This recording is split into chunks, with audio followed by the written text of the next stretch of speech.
Di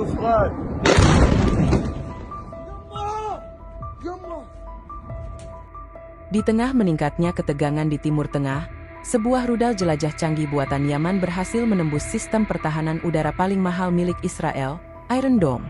Rudal tersebut menghantam tepat di Bandara Militer Tel Aviv, yang selama ini dikenal sebagai pusat operasi strategis militer Israel. Ledakan besar mengguncang seluruh wilayah, menghancurkan hanggar, jet tempur, serta pusat kontrol udara. Langit Tel Aviv malam itu tak seperti biasanya. Udara terasa berat, senyap mencekam seperti menanti sesuatu yang tak diinginkan. Di dalam pos komando utama pertahanan udara, layar-layar radar berpendar dalam cahaya biru redup, menampilkan pergerakan lalu lintas udara yang tampaknya biasa saja. Namun tiba-tiba, sebuah titik asing muncul dari arah selatan. Operator terpaku. Titik itu melaju cepat, sangat cepat, melebihi kecepatan rata-rata pesawat tempur. Suara sirine peringatan langsung meraung ke seluruh kota. Warga berhamburan dari tempat tidur, berlari menuju bunker bawah tanah. Di dalam markas militer, para komandan panik. Sistem pertahanan Iron Dome diaktifkan sepenuhnya, rudal pencegat diluncurkan ke langit. Namun dalam hitungan detik, semua berubah. Rudal jelajah itu bermanuver lincah, menghindari tembakan pencegat, seolah tahu celah sistem pertahanan Israel yang selama ini digadang sebagai terkuat di kawasan.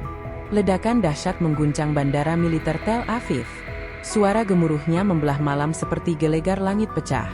Api membumbung tinggi, menerangi gelap malam dengan warna oranye menyala. Bangunan hanggar, kendaraan militer, dan jet tempur yang tengah siaga hangus terbakar. Asap hitam mengepul, menutupi langit di atas kota metropolitan yang kini berubah menjadi bayang-bayang kelam. Pasukan pemadam kebakaran dan medis bergegas ke lokasi, namun kobaran api terlalu besar. Banyak prajurit yang terjebak di dalam bunker bawah tanah yang runtuh akibat getaran ledakan. Suasana di lokasi penuh kepanikan. Seorang perwira tinggi tampak menunduk lesu, tak percaya apa yang baru saja terjadi. Ini bukan serangan biasa. Ini adalah pesan. Tak butuh waktu lama, media lokal dan internasional segera menyiarkan berita. Bandara Militer Tel Aviv diserang. Pertahanan Israel jebol oleh rudal asing. Judul-judul mengejutkan memenuhi layar. Para analis militer di studio berita hanya bisa terpaku. Tak ada yang bisa menjelaskan bagaimana rudal dari Yaman, negara yang selama ini direndahkan secara militer, bisa menembus jantung pertahanan Israel. Di media sosial, rekaman ledakan beredar luas. Video dari warga sipil yang merekam dari balkon apartemen mereka menampilkan bola api besar menyala di kejauhan. Reaksi publik pun bermunculan. Ada yang marah, ada yang cemas, tapi sebagian dunia tertawa. Mereka menyebut ini sebagai lubang pertama dalam tameng sombong yang telah lama dibangun. Krisis ini mengguncang seluruh elit militer Israel. Pertanyaan-pertanyaan bermunculan di ruang sidang darurat. Apakah ada celah di sistem pertahanan? Apakah ini sabotas? Atau, apakah mereka terlalu meremehkan pihak yang selama ini mereka injak-injak dari jauh? Namun satu hal yang pasti, reputasi pertahanan udara Israel telah tercoreng, dan tak ada yang bisa menghapusnya dari catatan sejarah malam itu. Malam di Tel Aviv kini dihiasi cahaya darurat, bukan lampu pesta. Yang dulunya langit cerah dan penuh kepercayaan diri, kini tertutup asap dan kegelisahan. Serangan ini bukan hanya tentang kerusakan fisik, tapi juga simbolik. Dunia telah melihat celah yang terbuka, dan suara tawa dari luar perbatasan perlahan menggema, menggantikan suara roket yang biasanya hanya satu arah. Ledakan di Bandara Militer Tel Aviv baru saja mereda, namun gelombang kejutnya belum selesai. Di ruang redaksi kantor berita besar dunia, para jurnalis saling menatap tak percaya. Israel, negara yang selama ini dijuluki benteng tak tertembus, ternyata bisa ditembus rudal dari arah yang tak disangka-sangka. Siaran darurat diputar ulang terus-menerus, menampilkan detik-detik bola api melahap pangkalan militer utama di jantung negeri. Di layar gawai jutaan orang, video amatir memperlihatkan kobaran api yang menghanguskan landasan dan deretan jet militer. Dalam waktu singkat, tagar Tel Aviv on Fire menjadi trending global. Namun bukan hanya berita tragedi yang menyebar, melainkan juga meme dan lelucon yang dengan cepat membanjiri internet. Salah satunya menggambarkan Iron Dome sebagai payung bolong, ditembus rudal dari negara yang bahkan masih pakai generator solar. Reaksi global sangat beragam. Di Eropa, para pengamat militer tersenyum kecut di layar televisi, mencoba menjelaskan bagaimana sistem pertahanan tercanggih bisa ditembus dengan mudah. Di Asia, acara talk show malam berubah menjadi sesi tertawa bersama saat mereka membandingkan biaya pengadaan Iron Dome dengan hasil nyatanya malam itu. Bahkan di beberapa negara yang biasanya netral, tersirat sindiran bahwa ini adalah pukulan telak terhadap arogansi militer modern. Khusus di dunia Arab dan Afrika Utara, perayaan simbolik terjadi secara spontan. Di beberapa kota, kembang api kecil dinyalakan sebagai tanda perubahan arah angin. Mereka tidak merayakan kehancuran, tapi menyambut momentum langka di mana kekuatan yang biasanya tak tersentuh, akhirnya mengalami goyahnya citra. Banyak yang menulis, ini bukan hanya ledakan, tapi cermin dari semua luka yang selama ini diabaikan. Media sosial menjadi arena besar sindiran internasional. Sebuah video editan menampilkan sistem Iron Dome yang berubah menjadi saringan teh, dengan caption, "Bocor di segala arah." Beberapa influencer ternama bahkan ikut menyindir, mengatakan bahwa langit Tel Aviv sudah bosan melihat keangkuhan. Dalam hitungan jam, reputasi Israel yang selama ini dilindungi opini publik internasional, mulai retak dari dalam. Di panggung diplomasi, suasana menjadi kikuk. Beberapa negara sekutu yang biasanya segera menyatakan dukungan diam lebih lama dari biasanya. Pernyataan resmi yang keluar pun terdengar datar, tanpa semangat. Di satu sisi mereka ingin mempertahankan hubungan diplomatik, tapi di sisi lain, dunia menyaksikan fakta bahwa teknologi pertahanan tercanggih pun tak menjamin rasa aman mutlak. Sementara itu, di Palestina, banyak warga memandangi layar dengan ekspresi campur aduk. Bukan karena mereka senang melihat kehancuran, tapi karena mereka merasakan sesuatu yang sudah lama hilang, keadilan simbolik.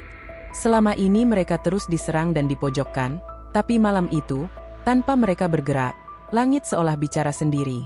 Beberapa orang menyebutnya sebagai malam balasan dari langit. Seorang jurnalis dari Amerika Latin menuliskan opininya dengan tajam. Bukan soal siapa yang meluncurkan rudal, tapi siapa yang selama ini percaya bahwa tidak akan pernah ada konsekuensi. Kalimat itu disukai dan dibagikan ratusan ribu kali.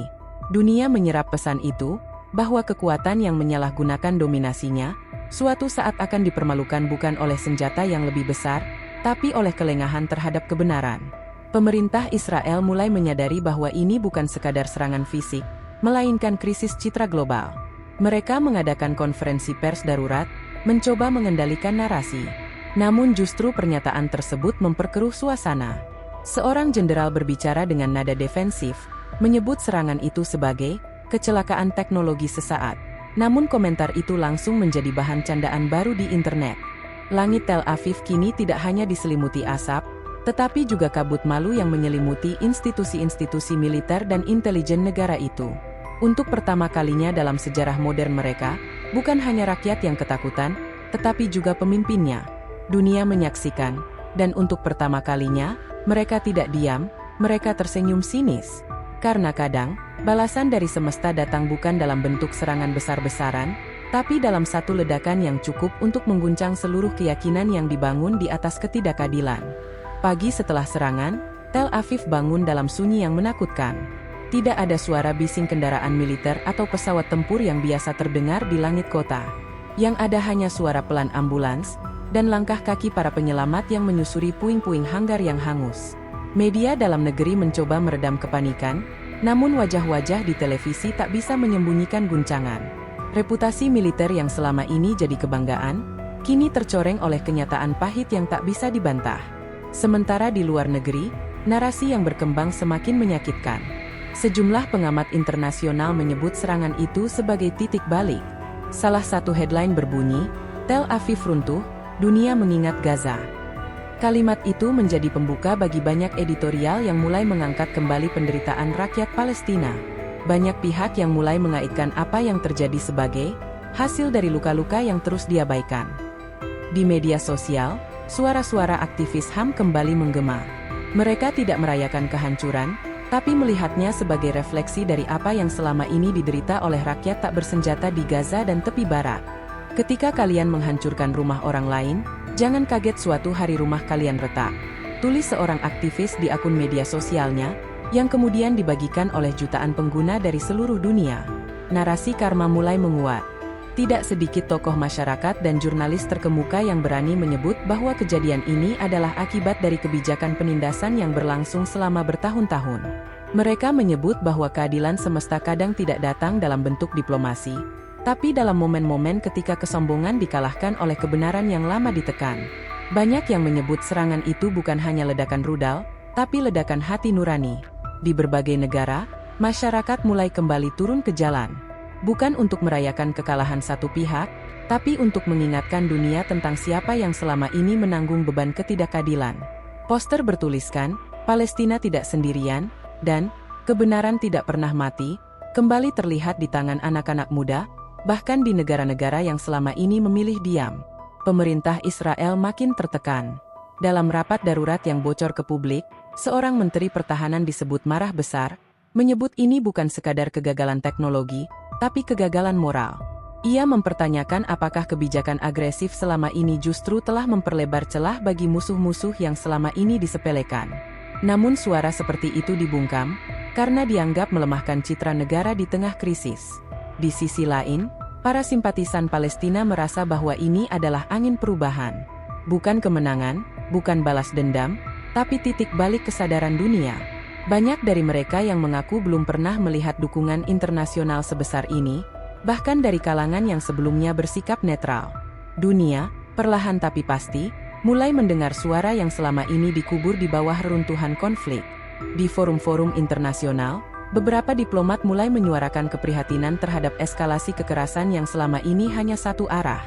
Salah satu perwakilan dari Asia menyatakan dengan lantang, apa yang terjadi di Tel Aviv hanyalah cerminan dari apa yang selama ini terjadi setiap hari di Gaza. Perbedaannya hanya satu, dunia sekarang menontonnya dari sisi yang berbeda. Narasi, karma, mulai ditakuti oleh para penguasa yang selama ini menggunakan kekuatan untuk membungkam yang lemah. Karena mereka sadar, jika dunia mulai membuka mata, maka gelombang opini publik bisa menjadi lebih mematikan dari rudal manapun. Yang selama ini hanya dianggap sebagai kelompok kecil yang melawan, kini punya panggung global yang besar, didorong oleh simpati dan kemarahan kolektif. Dan malam pun kembali turun di Tel Aviv. Kota itu masih berdiri, tapi keangkuhannya telah runtuh. Di antara asap dan puing, muncul pertanyaan yang menggantung di udara. Berapa banyak penderitaan yang harus dibayar sebelum sebuah kekuasaan sadar bahwa kebenaran tak bisa selamanya dibungkam? Dunia mulai memilih diam di masa lalu, tapi malam itu, dunia akhirnya bersuara. Pasca serangan rudal yang mengguncang bandara militer Tel Aviv, tekanan di dalam negeri Israel meningkat tajam. Rapat-rapat keamanan digelar tanpa henti, namun jawaban tak kunjung ditemukan. Kepercayaan publik terhadap militer mulai goyah. Ribuan warga menggelar aksi unjuk rasa di depan gedung parlemen, menuntut transparansi dan pertanggungjawaban atas kegagalan pertahanan yang dianggap memalukan. Spanduk bertuliskan, "Kami tak lagi percaya," membanjiri jalanan, memperlihatkan bagaimana rasa takut mulai berubah menjadi kemarahan. Di televisi nasional, wajah-wajah pucat para juru bicara pertahanan tampak kebingungan. Mereka tak mampu menjelaskan bagaimana rudal dari negara yang selama ini dipandang rendah bisa menembus pusat militer utama. Para pengamat menyebut bahwa ini bukan sekadar kecelakaan sistem, melainkan cerminan dari kebijakan yang terlalu fokus menyerang dan lupa bertahan. Untuk pertama kalinya, suara dari dalam negeri mempertanyakan arah strategi nasional yang selama ini agresif terhadap wilayah tetangga. Sementara itu, suasana di Gaza begitu kontras. Meski wilayah itu masih dipenuhi puing dan luka dari serangan sebelumnya, malam itu terasa berbeda. Banyak warga duduk di depan layar kecil, menyimak berita tentang kehancuran Tel Aviv dengan mata yang basah dan senyum tipis. Bukan karena kebencian, tetapi karena untuk sekali ini, ketakutan tidak hanya mereka yang merasakannya. Dunia akhirnya melihat bahwa rasa sakit bisa berbalik arah. Beberapa tokoh masyarakat di Gaza menyampaikan pesan damai, menyerukan kepada rakyatnya untuk tidak larut dalam euforia. Mereka mengatakan bahwa ini bukan kemenangan senjata, melainkan kemenangan moral. "Kita tidak bersorak karena ada yang hancur," ucap seorang pemuka agama di Rafah. "Kita bersyukur karena dunia akhirnya tahu siapa yang selama ini menanggung beban ketidakadilan." Di berbagai sekolah yang sebelumnya hancur dibom, para guru dengan penuh semangat kembali mengajar meski hanya beralas tanah. Semangat para pelajar meningkat, seolah peristiwa di Tel Aviv memberikan mereka harapan bahwa dunia tidak sepenuhnya tuli. "Mungkin sekarang mereka mau mendengar puisi kami, bukan hanya menghitung angka korban," kata seorang anak perempuan yang pernah kehilangan keluarganya dalam sebuah serangan. Negara-negara tetangga mulai mengubah sikap. Beberapa menteri luar negeri dari negara Arab menyatakan solidaritas terhadap Palestina secara terbuka, tanpa takut akan tekanan diplomatik dari Barat. Dalam sebuah konferensi regional, perwakilan dari Timur Tengah menyebut bahwa serangan terhadap Tel Aviv menjadi simbol bahwa ketidakseimbangan kekuatan di kawasan ini bukan lagi tak tergoyahkan. Di markas PBB, perwakilan dari negara-negara berkembang mulai mendesak resolusi baru yang lebih tegas terhadap pelanggaran hak asasi manusia. Untuk pertama kalinya dalam bertahun-tahun, nama Gaza disebut dalam forum dunia bukan sebagai zona konflik semata, tetapi sebagai pusat perhatian moral dunia. Semua ini terjadi bukan karena lobi besar atau kekuatan senjata, tapi karena satu ledakan yang membuka mata banyak pihak. Israel yang biasanya dominan dalam diplomasi internasional kini sibuk membendung gelombang kritik yang datang dari segala arah. Mereka mencoba mengalihkan isu, menyalahkan pihak luar, namun dunia tak lagi mudah dibujuk. Serangan itu menjadi titik balik dalam cara dunia memandang konflik. Bukan lagi pertarungan dua kubu, tapi ketimpangan antara penjaga pagar dan mereka yang terkunci di dalam. Di dalam negeri, masyarakat Israel yang dulunya sepenuhnya percaya pada pemerintah kini mulai terbagi. Sebagian menuntut balas, namun sebagian lainnya mulai bertanya, apakah ini semua sepadan? Apakah keamanan sejati bisa dibeli dengan dinding beton dan rudal? Pertanyaan-pertanyaan itu terus bergema di ruang publik, menciptakan krisis identitas di tengah bangsa yang selama ini merasa unggul dan tak tersentuh. Hari demi hari berlalu, namun bayangan ledakan itu tetap menyala di benak semua pihak. Di Gaza, di Tel Aviv, dan di dunia. Bukan sebagai simbol kehancuran semata, tetapi sebagai penanda zaman, bahwa kekuatan bukan hanya soal senjata, tetapi juga soal keadilan. Dan malam itu, keadilan tampak lebih berani dari biasanya. Malam kelima setelah ledakan Tel Aviv, dunia masih menatap ke arah yang sama, ke arah negeri yang dulu begitu percaya diri, kini sunyi dalam bayang ketakutan. Gedung-gedung pemerintah dijaga lebih ketat, jalanan kota besar terlihat lebih sepi dari biasanya. Bahkan media lokal yang biasanya penuh semangat patriotik mulai berhati-hati memilih kata. Narasi kekuatan yang dulu mendominasi berubah menjadi pertanyaan yang menggema. Apakah kita masih benar-benar aman? Di luar negeri, panggung internasional telah bergeser. Dunia tak lagi menatap Palestina sebagai konflik kecil di sudut peta, melainkan sebagai pusat dari ketimpangan yang selama ini dibiarkan membusuk. Banyak pemimpin dunia yang sebelumnya memilih diam, kini mulai bersuara lantang. Mereka tidak mengutuk atau memihak secara terbuka, namun nada mereka jelas, bahwa ketidakadilan yang terus-menerus ditekan, akan selalu mencari jalan untuk melawan. Di universitas-universitas Eropa dan Amerika, diskusi terbuka tentang Palestina kembali marak. Mahasiswa membuat forum, mural, dan aksi damai, bukan hanya untuk mengecam kekerasan, tapi untuk menghidupkan kembali simpati yang sempat padam. Tertulis di salah satu dinding kampus, ketika yang tertindas tidak bersuara, semesta akan bersuara untuk mereka. Kalimat itu menjadi kutipan yang viral, mengingatkan semua bahwa setiap ledakan punya cerita yang lebih dalam dari sekadar kerusakan. Di Gaza, harapan yang selama ini hanya seutas tipis, kini mulai menebal. Banyak warga yang mulai percaya bahwa mereka tak lagi sendirian dalam sunyi. Dukungan moral dari dunia luar menjadi bahan bakar semangat yang selama ini padam oleh duka. Sekolah, masjid, dan komunitas sipil mulai bangkit perlahan. Bukan karena merasa menang, tetapi karena merasa dilihat. Namun di Tel Aviv, suasana tak kunjung membaik. Kejadian tersebut telah membekas dalam sejarah nasional sebagai hari runtuhnya kepercayaan total pada sistem. Para pemimpin politik saling menyalahkan, militer melakukan penyelidikan internal besar-besaran, dan rakyat bertanya-tanya apakah serangan itu benar-benar dari luar, atau dari dalam, dari lubang moral yang selama ini ditutupi slogan-slogan kebesaran. Sementara itu, di ruang-ruang redaksi dunia, tawa masih terdengar. Bukan tawa yang kejam, tetapi tawa yang sinis, tawa yang keluar dari kelelahan panjang melihat satu pihak bertindak seolah tak tersentuh. Karikatur-karikatur masih menghiasi halaman depan. Iron Dome digambarkan sebagai jaring laba-laba, rapuh dan penuh debu. Rudal Yaman dijuluki, pena dari langit, menulis ulang sejarah dengan satu ledakan. Di sosial media, sindiran tak henti mengalir. Namun di balik semua tawa, ada kesadaran baru yang tumbuh, bahwa dunia mulai lelah pada ketidakadilan yang dibungkus narasi keamanan. Banyak yang menyadari bahwa apa yang disebut pertahanan diri, seringkali digunakan untuk membungkam. Dan ketika yang dibungkam sudah terlalu lama diam, balasan akan datang dalam bentuk yang tak terduga. Israel kini berada di persimpangan jalan. Mereka bisa memilih untuk terus mengencangkan genggaman, atau mulai mendengar.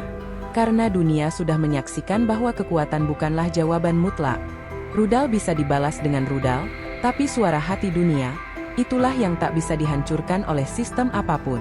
Ledakan itu membuka pintu, bukan hanya di Tel Aviv, tapi di hati banyak manusia yang mulai berani berbicara.